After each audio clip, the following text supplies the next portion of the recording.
ओम परतत्वे सदा लीनो रामकृष्णसमाज्ञया यो धर्मस्थापनरतो वीरेशं तं नमाम्यहम्. We are studying here Swami Vivekananda's Jnana Yoga, and we are studying the 5th chapter. And the name of that chapter is Maya and Freedom. And we have seen that it is the continuation of the 3rd chapter. 4th chapter was a side issue in the Maya, how the idea, conception about God goes on evolving, and how, because we are allowed freedom in religious thought, how the religion has grown in India. And from there he has come back to the Maya topic and is showing factually how Maya is working in our life. The purpose of this is that we should be aware two things. One is that our whole life is beset with Maya. That is the main thing. But different situations also, we must know how Maya is working in our lives. Otherwise, we do not recognize that. We do not know that this also is beset with Maya. For example, philosophy. And we go on trying for intellectual philosophy without knowing that intellect is not the instrument for reaching God. And we may be knowing that. We may be knowing that theoretically, and yet why we philosophize? The whole thing has to be approached spiritually. That is from experience point of view. And so, the mother does not know that her attachment to the child is Maya. So in various situations of life, two things, again I am telling you. Firstly, that the whole life is beset with Maya. Then only the hankering to come out of it will arise in us. Number two, the different situations in the life we should know, because what happens, in the first mantra of Mandukya, the idea is there. Om iti etad aksharam idam sarvam tasya upavyakhyanam bhutam bhavat bhavishyad iti sarvam omkara eva. Om iti etad aksharam idam sarvam means the world as we see is unreal. It appears real because there is a reality at the back. And then the Rishi says that we must go inside it to find the details of it. I will tell you my common experience. Especially when I was in Chennai. The boys are generally filled with tamagun there. Now all the boys are standing before me or anywhere. And I am telling all of you come. Nobody comes. Nobody. Then I have to tell, you come. Now if I tell only you come, only 3 boys will come. So I have to tell all of you come, and again I have to say you come. So, though we say that everything is Maya, tasya upavyakhyanam, that the past also was Maya, the present also is Maya, the future also is Maya. And so, the different aspects of life has to be shown, that we see this is where Maya is attacking you. You have to come out of this situation. So, that is the point why Swamiji is factually showing, and it is, as I said, a development over what Shankar has said, that the Maya is a fact of life. And it is a mixture of contradiction between the real and unreal have been mixed up, and so the contradiction appears. So in this spirit we came to the Maya and Freedom chapter, and there also Swamiji has one incident he has repeated about the mother, and again he has told some more incidents for us to see that everything is Maya. Now,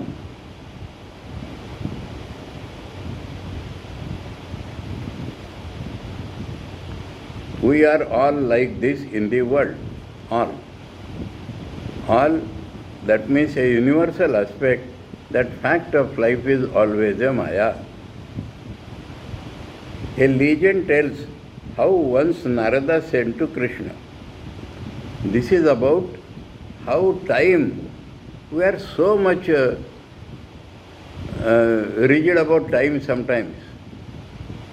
And the very concept of time changes. For example, in dream, how much time has passed away? Sometimes the whole life has gone.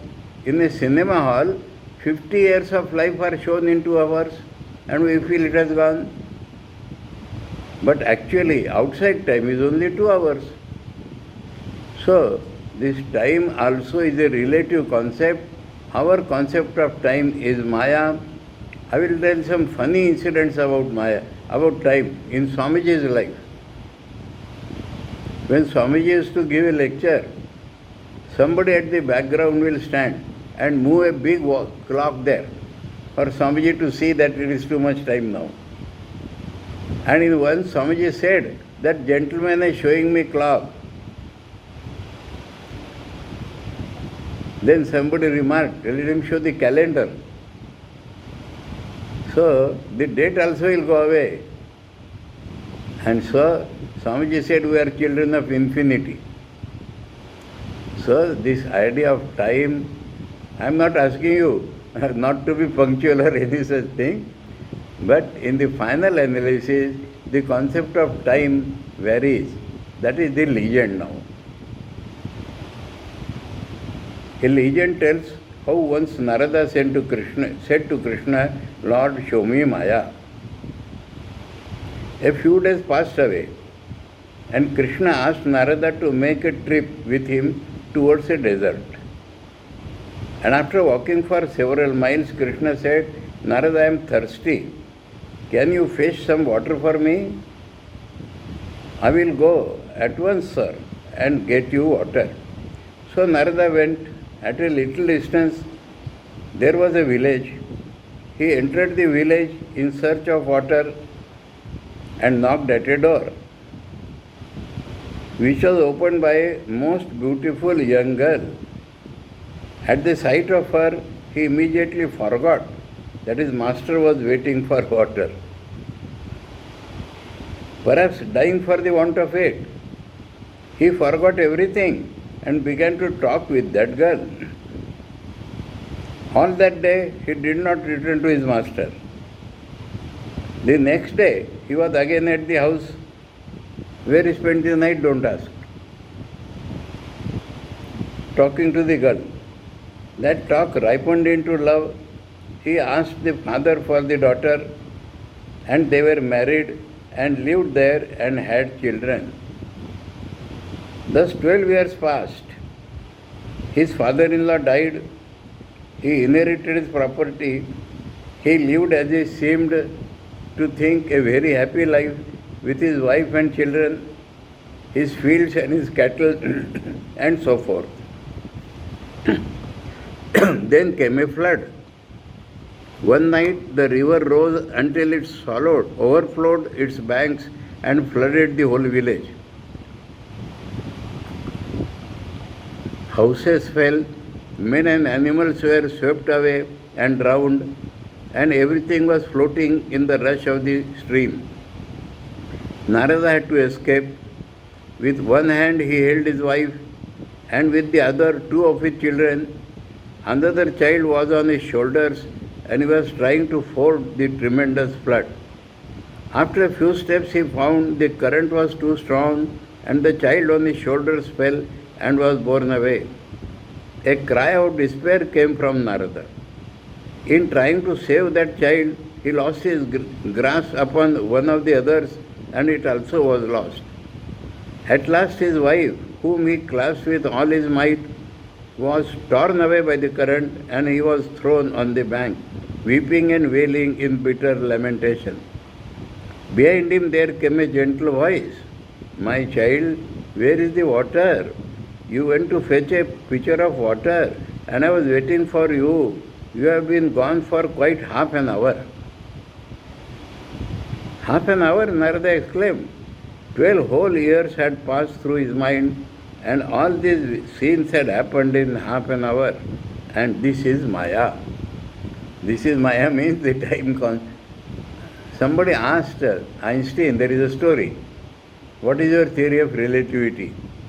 And he replied something like this, that if you are in the arms of a beautiful girl, how many hours have gone, you feel 1 second has gone.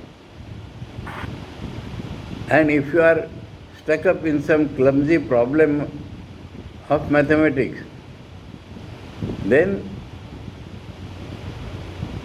how many years goes away, but you do not understand how much time has elapsed. Both sides. The time seems to be waiting on you, and there the time flies away. So that is said is the theory of relativity. It may be a joke or humor, but that is actually the life. And that is what we perceive in every field of life. There is another funny thing. In the field of commerce, there is a Parkinson law. And that law states work expands according to available time and persons. A lady wanted to write a letter to her friend. And whole day she was thinking and nothing happened. She could not write. Next day came and her husband said, come along, within 15 minutes you have to go to such and such place. And she finished that letter in 15 minutes. So, if time is there, it goes on. So this is the Maya. In one form or another, we are all in it. In one form or another. It is a most difficult and intricate state of things to understand. So not to understand that we are in Maya is a difficult and intricate thing because we are not able to recognize it. It has been preached in every country, taught everywhere, but only believed in by a few. Because until we get the experiences ourselves, we cannot believe in it. Actually, what happens in the case of a wise man? If the man who is walking in front of him stumbles and falls, the man who is coming behind, he becomes alert that there is a stone or something.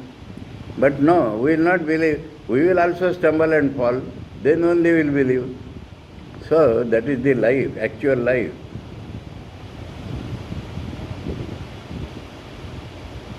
Until we get the experience ourselves, we cannot believe in it.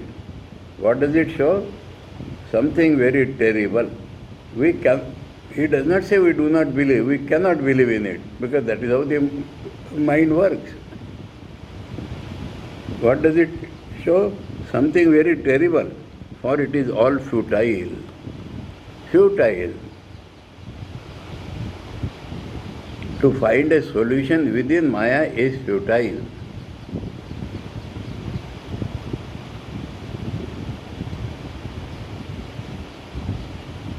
Here I have something to say.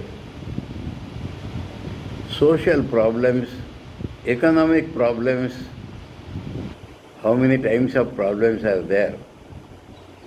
And they do not have a social solution or an economic solution. I have told you about Petrim Sorokin's book. But if the life goes spiritual, advances spiritually, other problems get solved by themselves. That is coming out of Maya. Time, the avenger of everything, comes and nothing is left. He swallows up the saint and the sinner, the king and the peasant, the beautiful and the ugly. He leaves nothing. One young boy came to me a few days back, and I was telling him, what about death? Is everything ends there? He said, that is the fun of life. That is the fun of life. So, it ends did not strike him. He took that end as a fun of life. That is Maya.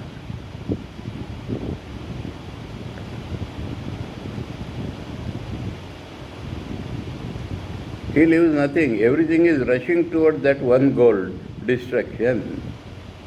Our knowledge, our arts, our sciences, everything is rushing towards it. None can stem the tide. None can hold it back for a minute.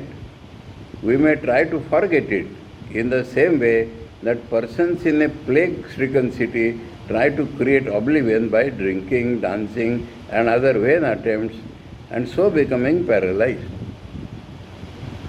To forget that the plague, they will die, they will drink, dance, and become paralyzed. So that is not the solution. So we are trying to forget, trying to create oblivion by all sorts of sense pleasures, and this is Maya. So our solution is have more sense pleasure. Let the future take its care. Let us enjoy now. Let us enjoy now. And that enjoyment is like animals. And then we die. Two ways have been proposed. Now, towards the solution Swamiji is bringing us. One method which everyone knows is very common, and that is, it may be very true, but do not think of it. Make hay while the sun shines, as the proverb goes. That is, I told you, that is the Kant's way. Kant found out that we cannot find the truth. He says, forget about it. Let us enjoy life as it is. It is all, as the proverb says, it is all true, it is a fact, but do not mind it. Seize the few pleasures you can, do what little you can, do not look at the dark side of the picture, but always towards the hopeful, the positive side. False optimism. There is some truth in this, because the final result will come out. But there is also a danger. The truth is that it is a good motive power. These days it's assumed a tremendous value. Because the depression has grown, so positive thinking, positive value, positive values, positive thinking. And I find it most funny. Most funny. The only positive thinking I can find is that a man can realize God. A man can get freedom. A man can get perfection. And the struggle towards that perfection is the only positive thing in life. Positive thing, take it positively. What does it mean? The only positive outlook is man can realize Brahman in his own nature, and any sadhana, anything which helps him go toward that is positive thinking. No other positive thinking. I tell you an incident. I was in Belgaum, and one Swami arranged for my lecture in a school or college. And he came with me and attended the lecture for about 10 minutes and then went for his work. And when we came back to the ashram, he was asking me, what are you telling the boys? Ishwar is potentially divine. Can they understand it? I told him, in that case you change the speaker. I will speak this only. And then what happened? When the feedback came, the teachers and the students reported, this was such a new thought to us. We want more of that. And other schools, when they heard from these students, they wanted me to go there. So, young people, we sadhus imagine that we have to give them positive values. That means you will become tall, you will become fat. The boys are hankering for the truth. Each soul is potentially divine. And the goal of life is to manifest the divinity within by controlling nature, external and internal. This is Swamiji's statement. Do this either by work or worship or psychic control or philosophy and be free. So this is the only positive thing in life, please. look at it positively has no meaning. Unless we find that if you grow in spirituality, the problem will get solved. Unless we come out of Maya, the problem will not get solved. There is no positive thought in life except this thought.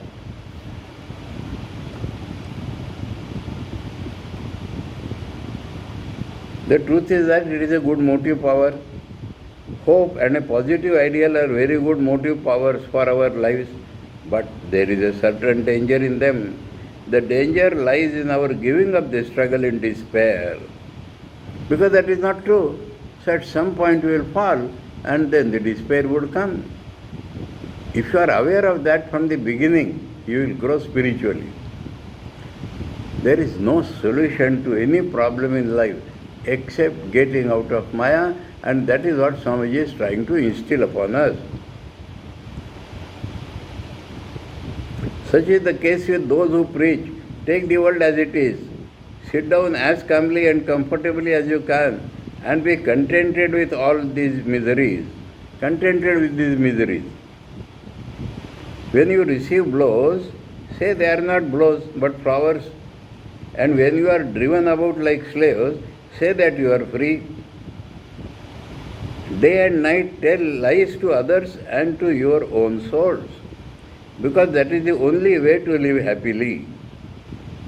That is what is called practical wisdom, and never was it more prevalent in the world than in this 19th century. In 21st century it has grown more. I remember another incident. In Mumbai, I was having a class in a bank colony. And before the class, one banker asked me, Swami, is it not true that those who are satisfied with life, for them there is no religion? He asked deliberately. For those who are satisfied with this life, there is no religion. I said, perfectly true. But tell me, who is satisfied with life? Is our life not a continuous struggle to adjust with dissatisfaction? This line gives dissatisfaction, you go to some other line. That line gives dissatisfaction, you go to some other line. What is whole life but adjustment with dissatisfaction? And so, this philosophy that you live happily is the most humbug philosophy.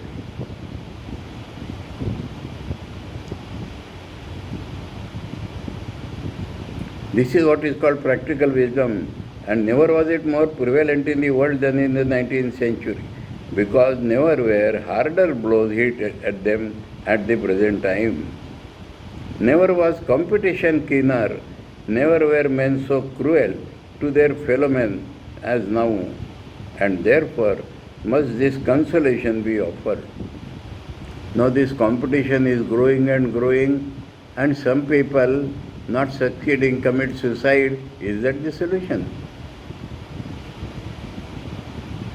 It is put forward in the strongest way at the present time, but it fails, as it always must fail. We cannot hide a carrion with roses. It is impossible. It would not avail long, for soon the roses would fade and the carrion would be worse than ever before. So with our lives. We may try to cover our old and festering sores with cloth of gold, but there comes a day when the cloth of gold is removed and the sore in all its ugliness is revealed. That is the experience of life. That is the truth of life. Swamiji is not preaching any pessimism. He is showing what life is. Is there no hope then? So the other solution now. True, it is that we are all slaves of Maya, born in Maya and live in Maya. Is there then no way out, no hope? That we are all miserable, that this world is really a prison, that even our so-called trailing beauty is but a prison house, and that even our intellects and minds are prison houses, have been known for ages upon ages, by the sages. There has never been a man, there has never been a human soul who has not felt this sometime or other. However, he may talk. He may talk, I am all right, but nobody is all right inside. Even in America, Swamiji's impression about America in his first visit and in second visit was opposite to each other. First visit he thought people are very happy here compared to other countries or India.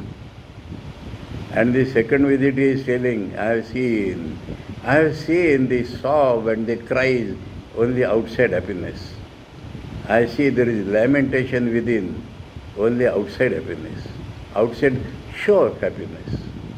That is realized himself in America.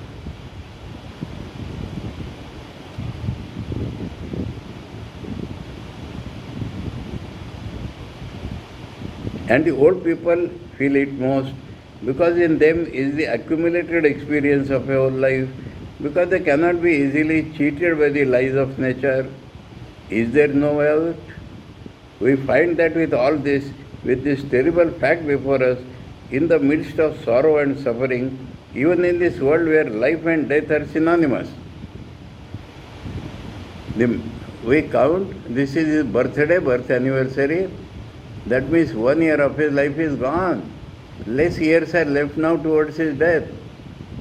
And that example of a lighted candle always comes before the mind. Unless the candle is lighted, it is not living. And the moment it is lighted, it has started dying. Those who lead, I have heard some new term, fast life.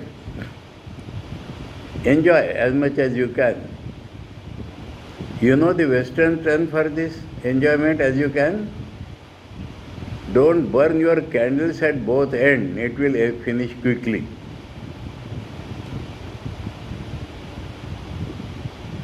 And if you do not enjoy, what are you living for?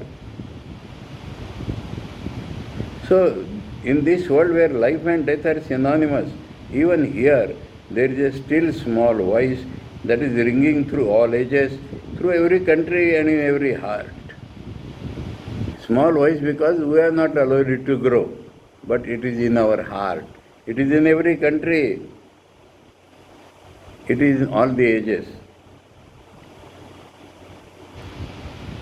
This is from Gita is quoting, 9th chapter. This my Maya is divine, made up of qualities and very difficult to cross.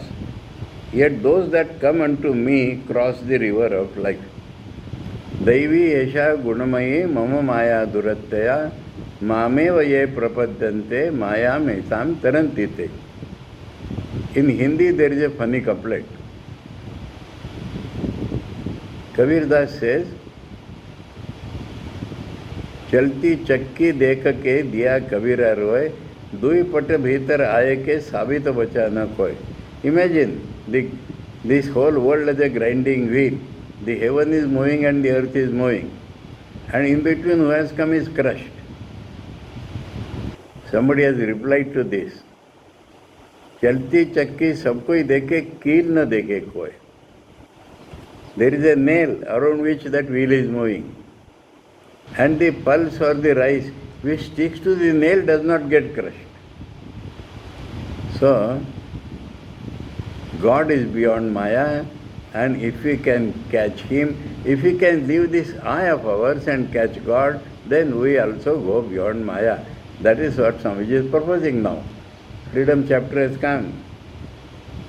This my Maya is divine, made up of qualities, that is Trigunatma, Sattva, Raja, Tama. Sometimes light, sometimes activity, sometimes inertia, and this rotation goes on and on. Yet those that come unto me cross the river of life. In Christianity, there is a similar slogan. Come unto me, all ye that labor and are heavy laden, and I will give you rest. This is what Jesus has told. People take it in the light, leave up everything and go to Jesus because heavy laden. Heavy laden is Maya. Come unto me is come to God. This is the voice that is leading us forward. Man has heard it and is hearing it all through the ages. This voice comes to man when everything seems to be lost and hope has fled, when man's dependence on his own strength has been crushed down and everything seems to melt away because between his fingers and life is a hopeless ruin. Then he hears it. This is called religion. So religion is not pessimism. Religion is the realization that my effort will never succeed. But the person who is beyond Maya, if I can go to him, everything is successful. So that is the Vedanta Swamiji's preaching. On the one side, therefore, is the bold assertion that this is all nonsense, that this is Maya, but along with it, there is the most hopeful assertion that this is optimism, real, that beyond Maya there is a way out. On the other hand, practical men tell us, don't bother your heads about such nonsense as religion and metaphysics. Live here. This is a very bad world indeed, but make the best of it, which put in plain language means live a hypocritical, lying life. Hypocritical life. A life of continuous fraud, covering all sores in the best way you can. Go on putting patch after patch until everything is lost and you are a mass of patchwork. This is what is called practical life. Even about practical Vedanta or practical thing, we feel it is like that. Those that are satisfied with this patchwork will never come to religion. Religion begins with a tremendous dissatisfaction with the present state of things. Janma mrityu jara vyadhi dukkha doshanudarshanam. In the Gita 13th chapter it is said, find that this life is imperfect, then only you will think of God. If you find life is imperfect, you will go to pessimism. Let it go. But then the real strength will come. Religion begins with a tremendous dissatisfaction with the present state of things, with our lives, and a hatred, an intense hatred for this patching up of life, an unbounded disgust for fraud and lies. He alone can be religious who dares say, as the mighty Buddha once said under the Bo tree, when this idea of practicality appeared before him and he saw that it was nonsense and yet could not find a way out. When the temptation came to him to give up his search after truth, to go back to the world and live the old life of fraud, calling things by wrong names, telling lies to oneself and to everybody, he, the giant, conquered it and said, death is better than a vegetating, ignorant life. It is better to die on the battlefield than to live a life of defeat. This is the basis of religion. When a man takes this stand, he is on the way to find the truth. He is on the way to God. That determination must be the first impulse towards becoming religious. I will hew out a way for myself. I will know the truth or give up my life in the attempt. Because what is life? Death only. Ignorant, vegetating life. For on this side it is nothing. That should be sure. Give up that search, unknown, people say, but on this life it is nothing. It is a contradiction. It is a fact of life. Happiness always comes with misery. This should be the starting point. For on this side it is nothing. It is gone. It is vanishing every day. The beautiful, hopeful young person of today is the veteran of tomorrow. Hopes and joys and pleasures will die like blossoms with tomorrow's frost. That is one side. On the other, there is the great charm of conquest. Victories over all the ills of life. Victory over life itself. The conquest of the universe. On that side men can stand. Those who dare, therefore, to struggle for victory, for truth, for religion, are in the right way. And that is what the Vedanta preaches. Vedas preach. Be not in despair. The way is very difficult, like walking on the edge of a razor. Yet despair not. Arise, awake, and find the ideal, the goal. This is from Kathopanishad. Shurasya dhara nishita duratya durgam pathastat kavayo vadanti. Uttishata jagrata prapya varan nibodhita. A little modification Swamiji has done. This is like walking on the edge of a razor. But despair not. Get up and go to the wise persons to get the truth. Prapya varan nibodhata. Swamiji has only said, find the ideal, the goal. Here also we sing, Swamiji, Uttishtata Jagrata Manaja. We drop Prapya varan nibodhata. Arise, awake, and stop not till the goal is reached, without knowing the goal. Now, all these various manifestations of religion, in whatever shape and form they have come to mankind, time is there. Now, Swamiji is taking another side. All religions, he has always taken all religions together. And religion is the way to struggle to go beyond Maya. If religion is taken in that light, again here some problem. These days people find difficult with the word religion. And they think religion makes us narrow. And they distinguish between religion and spirituality. But in Swamiji's words, religion is spirituality. Getting beyond Maya is spirituality. Getting beyond Maya is religion. Religion is not some observances to gain something. That is Maya only. We gain something to lose it again. So Swamiji's definition of religion, the spirit of religion everywhere. Now all these various manifestations of religion, in whatever shape and form they have come to mankind, have this one common central basis. It is the preaching of freedom, the way out of this world. They never came to reconcile the world and religion, but to cut the Gordian knot, to establish religion in its own ideal, and not to compromise with the world. Those who try to compromise with the world with religion, Swamiji calls it comfortable religion. That is not religion. That is what every religion preaches, and the duty of the Vedanta is to harmonize all these aspirations. Swamiji's Vedanta is such broad, all-inclusive. And actually, in Vedas, hundreds of ways are told to meditate, to worship, and how to come out. Hundreds.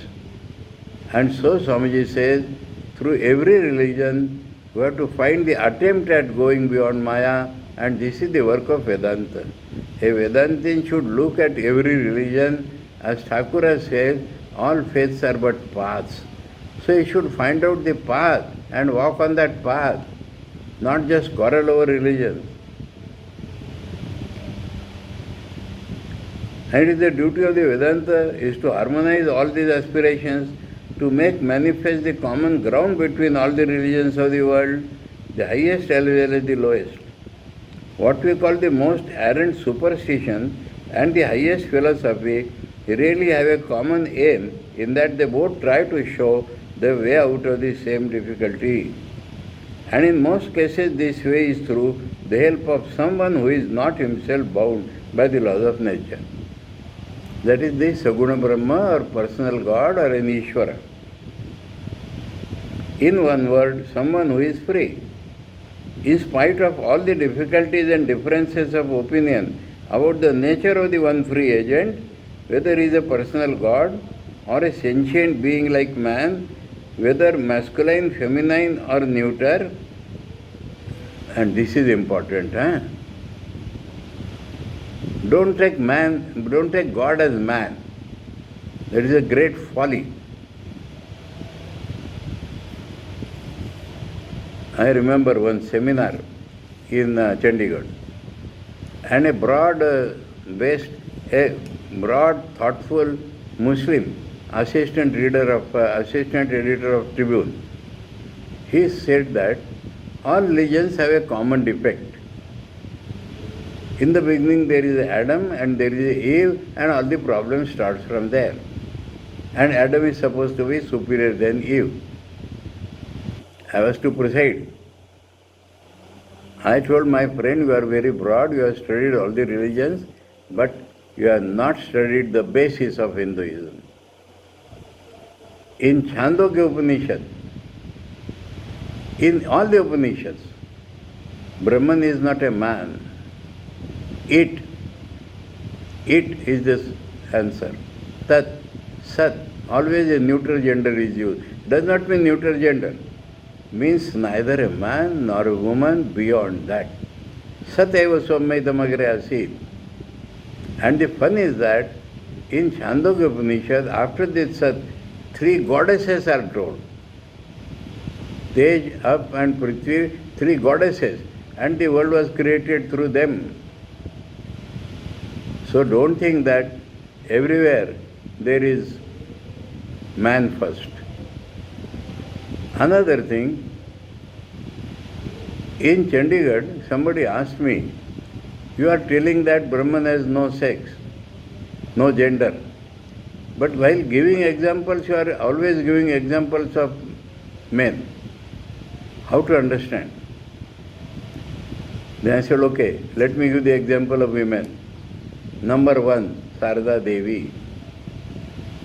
Number 2, all people do not know, people in Maharashtra know, Mukta Bai, younger sister of Gyaneshwar. At the age of 13, she had the full wisdom. So, don't think that men alone are wise. Take up Gargi, take up Maitri. How do you say? So, that is what Swamiji is telling.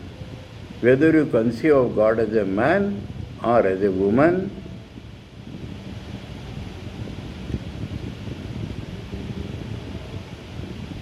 whether he is a personal God or a sentient being like man, whether masculine, feminine or neuter, and the discussions have been endless. The fundamental idea is the same. That means there is a person beyond Maya. That is fundamental idea. Whether it is Durga or Kali or anybody, it is beyond Maya. And in the human example, we have the great Sarada Devi, beyond Maya. In spite of the almost hopeless contradictions of the different systems, we find the golden thread of unity running through them all, and in this philosophy, the Vedanta. This golden thread has been traced, revealed little by little to our view, and the first step to this revelation is the common ground that all are advancing towards freedom. The goal of life is freedom. In the same sentence which I was quoting, each soul is potentially divine. The goal is to manifest this divinity within by controlling nature external and internal. Do this either by work or worship, or by psychic control or by philosophy, by one or more of all of these, and be free. And Swamiji says this is the whole of religion. What we know as religion, Swamiji is positivity, he does not condemn. He says temples and rituals and books and forms and dogmas and doctrines are but secondary details. The religion is to find 2 ways to express the divinity which we are there and to find freedom. One curious fact present in the midst of all our joys and sorrows, difficulties and struggles is that we are surely journeying towards freedom. This is another thread. Our struggles are nothing but trying to go towards freedom. If we can consciously do that, if you can go through the proper method, we'll reach there quickly. The question was practically this: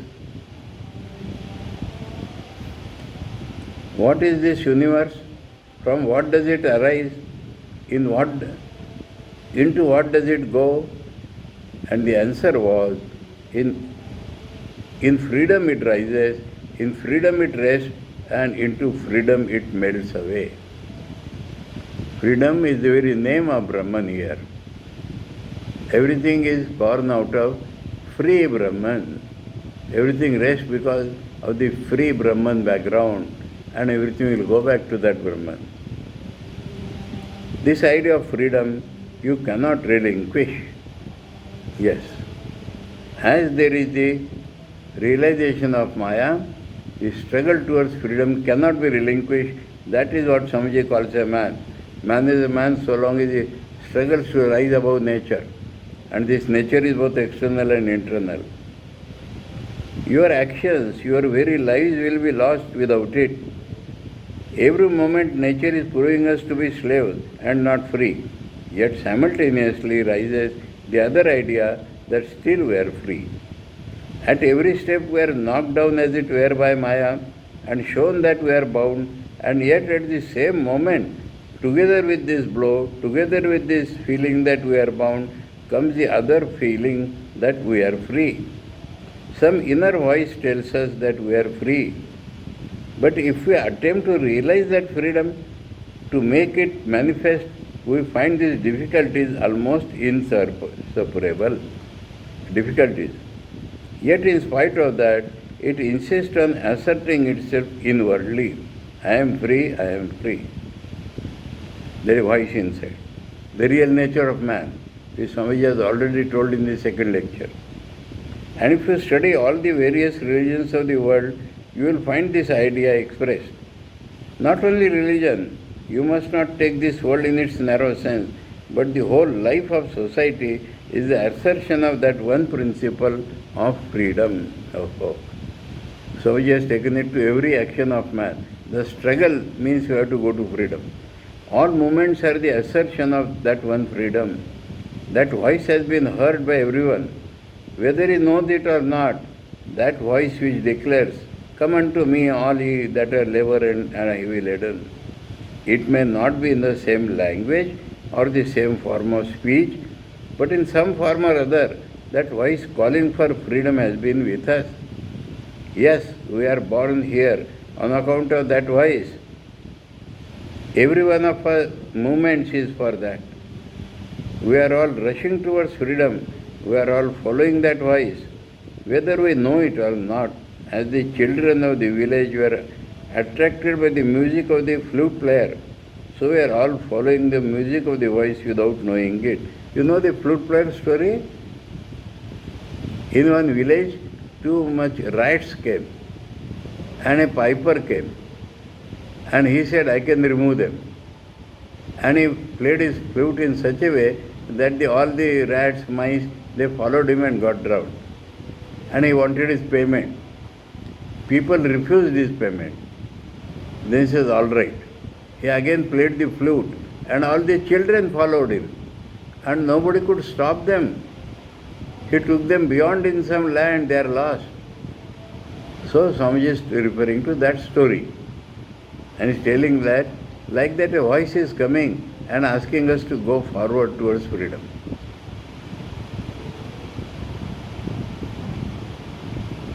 We are all ethical when we follow that voice.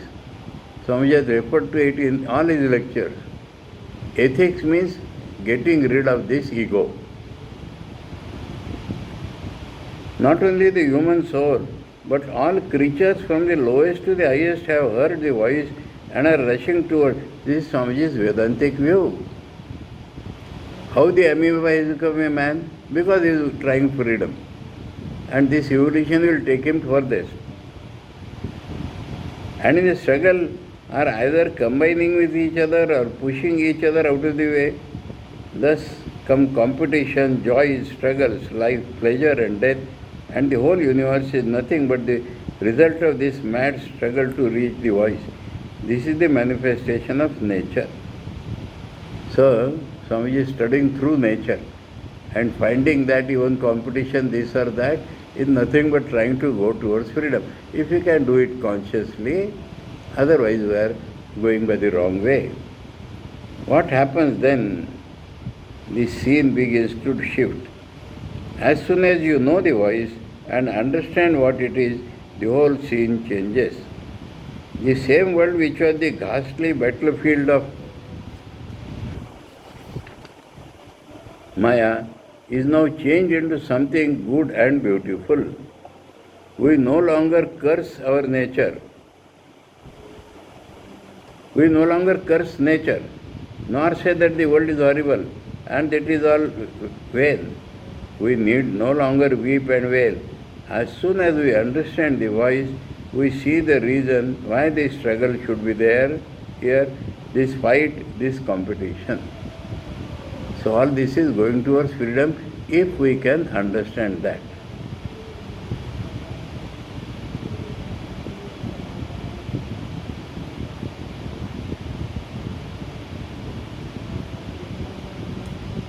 This fight, this competition, this difficulty, this cruelty, these little pleasures and joys, we see that they are in the nature of things. Because without them there would be no going toward the voice. So everything in life is pushing us towards that voice. Otherwise, we are stuck up in Maya, to attain which we are destined, whether we know it or not. That is another great point. Because our real nature is Brahman, each soul is potentially divine. So, we are destined to manifest it. The question is that if we know, we become conscious, we are going quickly towards it. If we do not, we are taking more time. But every blow makes us go towards that. All human life, all nature, therefore, is struggling to attain to freedom. Now he shows this in nature.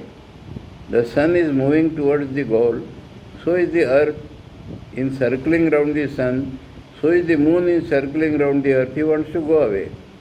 To that goal, the planets is moving and the air is blowing. Everything is struggling towards that. The saint is going towards that voice, he cannot help it. That means he knows the truth. It is no glory to him. So is the sinner. The charitable man is going straight towards that voice and cannot be hindered. The miser is also going towards the same destination. The greatest worker of good hears the same voice within and he cannot resist it. He must go towards that voice. So with the most errant idler. So idler, selfish, all will get knocked up and they will have to go there. One stumbles more than another, and him who stumbles more we call bad. Him who stumbles less we call good. He understands and goes straight. Good and bad are never two different thoughts. They are one and the same. Different things, they are one and the same. The difference is not one of kind but of degree. Less bad, less good, more good, like that. Now, if the manifestation of this power of freedom is really governing the whole universe, applying that to religion, so Swamiji shows in nature and other places. Now it comes back to human religion, our special study, because we are studying religion here. We find this idea as being the one assertion throughout. Take the lowest form of religion, where there is a worship of departed ancestor or certain powerful and cruel gods. Swamiji has shown that in both the conception structure and in the necessity of religion. That they are superior to nature, not bound by its restrictions. The worshipper has no doubt very limited idea of nature. He himself cannot pass through a wall nor fly up into the skies, but the gods whom he worships can do these things. What is meant by that philosophically? That the assertion of freedom is there. That the gods whom he worships are superior to nature as he knows it. So with those who worship still higher beings, as the idea of nature expands, the idea of the soul which is superior to nature also expands, until we come to what we call monotheism, one God, which holds that there is a Maya and that there is something, some being who is the ruler of this Maya. Here Vedanta begins. That was the theme. Here Vedanta begins, where these monotheistic ideas first appear. So, Ishwar, and from Ishwar we go to Brahman. Another folly of some Vedantists. One of my friends, one sadhu, was perplexed. He could never give up the idea of Ishwar. And he heard from some Vedantis that there is no place of Ishwar in Vedanta. And so he was perplexed. I told him the Vedanta gives better idea of Ishvara. It does not remove Ishvara. And that is what Swamiji is proposing here. That we start from this monotheistic idea, but the Vedanta philosophy wants further explanation. This explanation that there is a being beyond all these manifestations of Maya, who is superior to and independent of Maya, and who is attracting us towards himself, and that we are all going towards him is very good, says the Vedanta, but yet the perception is not clear, the vision is dim and hazy, although it does not directly contradict reason. So personal God is directly does not contradict reason, but not very clear ideas. Just as in your hymn it is said, nearer my God to thee, the same hymn would be very good to the Vedantin, only he would change a word and make it nearer my God to me. You have to find that God is our real nature. The idea that the God is far off, far beyond nature, attracting us all towards it, has to be brought nearer and nearer, without degrading or degenerating it. God's nature will not change. Bring it nearer means don't make him human. Same God, same concept, but he is our real nature. The God of heaven become the God. And now Swamiji is showing the steps. The God of heaven become the God in nature. God of heaven, extra cosmic God, become the God in nature. That means the all-pervasive principle. And the God who is nature become the God within the temple of the body. One clause. The God of heaven become the God in nature, and the God in nature become the God who is nature. So, all-pervading has two ideas. God lives in nature. Second is that nature is a manifestation of God. That is the real all-pervasiveness. Beautiful steps Swamiji is showing. God beyond Maya, God in nature, God as nature, and that God who is nature becomes the God within this temple of the body. What is the temple? We are worshipping him in our heart. And the God dwelling in the temple of the body at last becomes the temple itself. That means the identity between us and God. These are the steps. God living in the body is something like qualified monotheism, and that it ends in our being temple itself. Become the soul and man, and there it reaches the last words it can teach. He whom the sages have been seeking in all these places is in our own hearts. The voice that you heard was right, says the Vedanta, but the direction you gave to the voice was wrong. That ideal of freedom that you pursued was correct, but you projected it outside yourself, and that was your mistake. Bring it nearer and nearer until you find that it was all the time within you. It was the self of your own self. The freedom was your own nature, and this Maya never bound you. That is Advaita Vedanta. Nature never has power over you. Like a frightened child, you were dreaming that it was throttling you, and the release from this fear is the goal. Not only to see it intellectually, but to perceive it, actualize. So intellectual understanding is not enough. Perceive means experience. Actualize means you will get identified with it, realize it.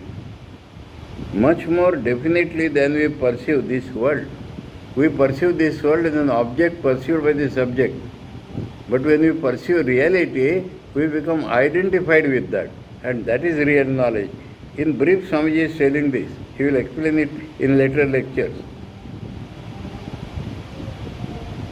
Then we shall know that we are free.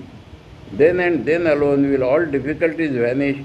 Then will all the perplexities of the heart be smoothed away, all crookedness made straight. Then will vanish the delusion of manifoldness and nature. The manifoldness will go, prapanchopashamam. And Maya, instead of being a horrible, hopeless dream, as it is now, will become beautiful. It will become Devatma Shakti. And this earth, instead of being a prison house, will become our playground. And even dangers and difficulties, even all sufferings will become deified. That is God. And show us the real nature, will show us that behind everything, as the substance of everything, He is standing and that He is the one real self. So, in brief, as Swamiji has described the steps from God to identity of Brahman and soul. And this Swamiji will gradually explain in the forthcoming chapters. Om Paratatve Sadalino Ramakrishna Samagyaya Yo Dharma Sthapana Rato Viresham Tam Namamyam. Om Shanti Shanti Shanti. Hari Om Tat Sat. Shri Ramakrishna Arpanamastu.